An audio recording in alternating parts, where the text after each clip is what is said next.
Welcome to a Soccer Down Here 1v1, take 2.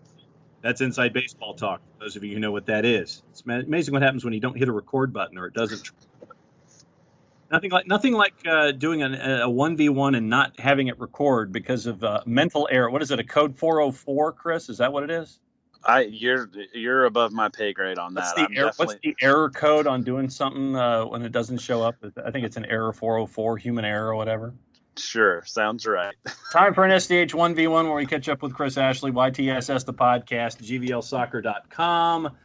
Time to catch up on everything Greenville Triumph as you get ready for a game against OCB. And first off, it was North Texas coming to town, and you were vested interest very early. Yeah, standing on the sideline, getting ready for the game. I'm standing there with Doug Irwin, with some of the other Triumph staffers, and look out on the field, and there's a rather large human being wearing number 10 kicking goals in the net, and I'm like, I know that's not Ricardo Pepi that just played in Atlanta on Wednesday night. I know that's not him. Well, guess what? It was him. So North Texas, big scared of Greenville. They're bringing out the big guns, and luckily for the Triumph, it didn't manifest into anything major for us. Wound up, it was one of those games, John, where you're watching the whole time and Greenville's kind of dominating and Texas isn't really doing much. They're not getting opportunities. They had 0 shots on goal, which, I tweeted the other day, that's how the teams in League One need to stop Dallas J from getting save of the week, is just don't put a shot on goal. No shots equals no saves. Right. No shots equals no saves. So he can't win the award if he's not having to make any saves. So they didn't get a shot on goal, but they're just hanging around.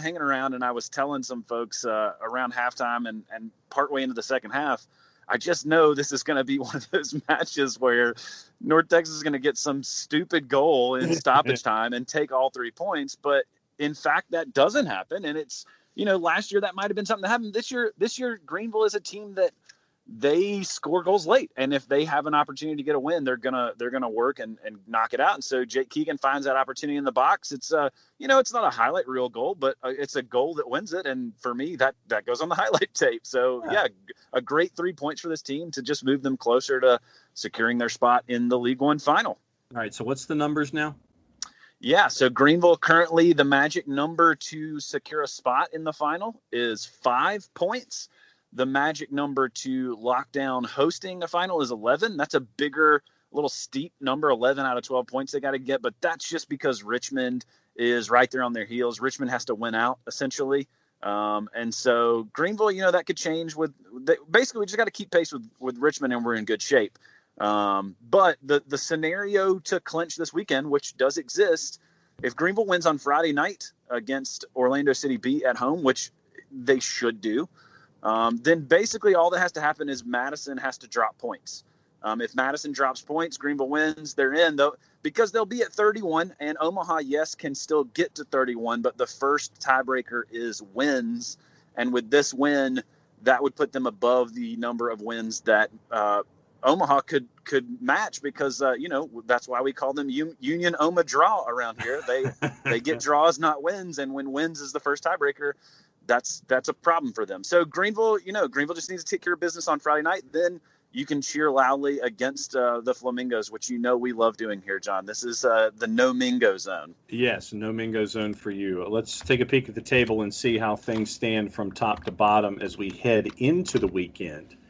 And we've mentioned how things are for the final. Right now, it is 1, it is 2. For those not familiar with how things are going to be in USL League One, Team 1 hosts, Team 2 has to travel to Team 1, no one else in the postseason.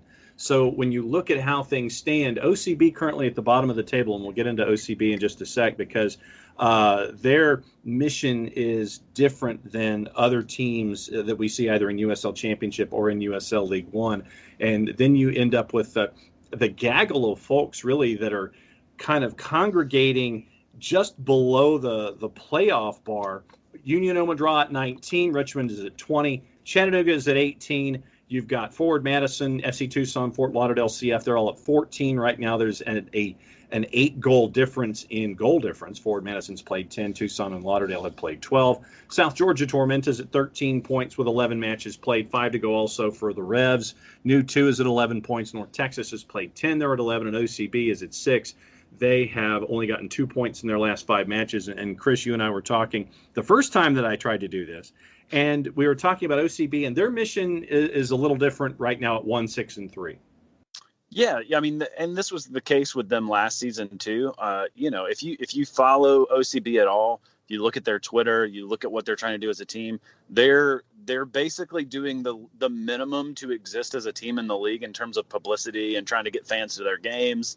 They don't care about that. They don't care about winning. They don't care about anything other than developing players. Now, when you're developing players are competitive. Players want to win. So yes, they will get wins. Yes, they will get results from time to time. But that's not their main goal. And because that's not their main goal, they don't perform as well as other teams in League One. And that is favorable to the Triumph, who now play them twice in their last 4 matches. You're playing the worst team in the league. We've talked about this all season, John. Greenville had the gauntlet at the front end of the season. They had all the match compression at the front, played the harder teams at the front end. And now you're getting to not coast, but you're getting to run out the rest of this schedule in first place, as you've been all season. And that takes some pressure off. Last year at midseason, there was no chance this team was making the playoffs.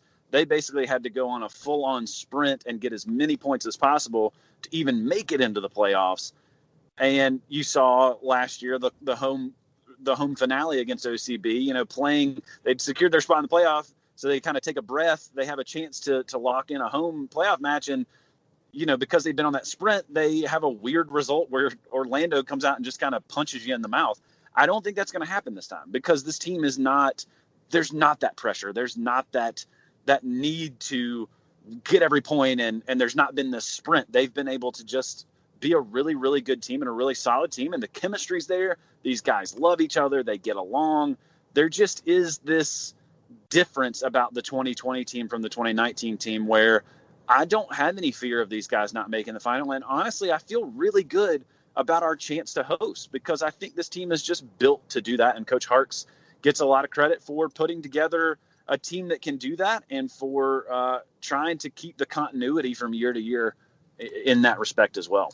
Also, the news coming out of the league is that the League One final is going to air live in primetime on ESPN Deportes, October 30th, a Friday night, 8 o'clock Eastern time, wherever it's going to be. And I know that we're all kind of leaning right now toward it being up there at Legacy early. So Spanish language network carrying the final live, English language stream on ESPN Plus, audio broadcast on Sirius XM FC. That's very cool for the league. Yeah, super cool. Anytime a third division soccer league in the United States can get a match broadcast on the ESPN family of networks, that's huge. Because you're going to get to a lot of other people you wouldn't otherwise get to, people who wouldn't have an ESPN Plus subscription. Even the satellite radio deal is really cool because, again, people might just tune into it in their car, maybe not listen to the whole match, but if they hear it, they say, man, this sounds fun, this sounds exciting, it gets them turned on to the league, maybe they start following a team. It's great for the growth of the league. And, we mentioned this on the first recording, I don't know the contract status with what this means in terms of getting on ESPN Deportes, but if possible, I wouldn't be shocked to see the local CW 62 come out and say, hey, we've had great success broadcasting matches locally, and if we're going to have a championship in Greenville, we want this thing on our station, because that's a big deal. Anytime a team in your city is competing for a championship, it's going to be a huge deal. And people around here know about that. There's a lot of Clemson fans that live here. So they like winning. And this could be the thing that gets some more eyeballs on the Triumph. And that's great for the brand growth. 5 players listed in the Player of the Month running for the month of September, and the way that this breaks down. Fan vote on USLLeague1.com, 60% of the poll. Fan vote runs through Monday, October 5th at noon. Technical committee ballots, 40% of the poll. Here's your 5 finalists. Terzaghi from Richmond, 4 goals, 4 games, 5 chances, 47-64 in his passing. Alex Morel, one of the 5 for Player of the Month nominee. Perfect month, goal, 3 assists, 4 games, 7 chances, 10 of 15 passes completed. Ella Velton from FC Tucson, Marky Hernandez from Red Wolves, Eduardo Sosa from Fort Lauderdale CF. Those are your 5 finalists for Player of the Month. What do you think? Yeah, I mean, all those guys are very deserving to be on the ballot. You know, Terzaghi is lighting the league up in terms of goal scoring. But John, you know, we had this conversation last week. To me, Alex Morel is if not the MVP candidate for this league this year, he is definitely a MVP candidate for this season, and I think he is worthy of that consideration and this award in particular. Yeah, so my vote's going to Morel. He's the local guy. You know, obviously you wouldn't expect anything less, but he's going to have stiff competition with Terzaghi because Richmond fans are like Greenville fans. They like to come out and vote for their guys. So blatant plug alert time. All right, what's going on at gvlsoccer.com and YTSS? Yeah, so got the new computer up and running. We're going to be launching back into the podcast realm next week. But in the meantime, have been working on some, you know, not trying to get too far ahead of myself, but trying to brainstorm out some content for if and when this team clinches a spot in the final, if and when this team clinches a hosting berth in this final. May have some TIFO ideas in the planning stage with some other friends, which if you didn't see last week's TIFO, go check out the YTSS podcast Twitter. We tweeted out there. It was a passion project, something that I was really excited to do, and got a lot of great response from it. So it's a good thing. And so YTSS podcast on Twitter. You can follow me at GVL Soccer Guy on Twitter. That soccer show is the podcast on all the podcatchers. It's even where you're listening to this one, and unless you're listening to the SCH app, we're not on there, unfortunately. But and then the other thing is you can go to gvlsoccer.com for all the written content that will be going out. Belated Happy International Podcast Day, sir. By the way. Yeah, well, you know, again, it's the 2020s, the year of the pandemic. If you're not doing a podcast in a pandemic year, then are you even trying? So we're and I haven't been for a while, so maybe I'm not trying hard enough. But we're getting back on it, and this will be a good season to put a punctuation mark on. Yes, it will. Chris, as always, thanks for hanging out with us, especially when I screw up the record the first time. Thanks for hanging out with us for a 1v1. Good luck this weekend, Friday night at Legacy Early, going up against OCB. Sounds good, John. We'll talk to you next week.